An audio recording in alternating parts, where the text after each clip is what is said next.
এনসিপির জুলাই পদযাত্রায় মানুষের উপচে পড়া ভিড়, ককটেল হামলা, লাইট বন্ধ করে হামলা, পুলিশে ঝামেলা, নির্যাতন, শত অপবাদ এবং তুচ্ছ-তাচ্ছিল্য মিডিয়াতে সব কিছুকে ছাপিয়ে এনসিপির প্রতি মানুষের যে ভালোবাসা, হৃদয়ে নিংড়ানো ভালোবাসা, সেটি কিন্তু প্রতি মুহূর্তে প্রমাণ পাচ্ছে।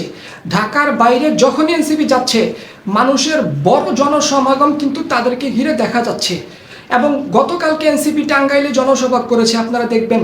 ককটেল হামলার পরের দিন সব কিছুকে উপেক্ষা করে, ভয়কে জয় করে যেভাবে মানুষ নেমে আসলো, বৃষ্টির মধ্যে ভিজে ভিজে মানুষ যেভাবে র্যালি করলো, এটা প্রশংসনীয়।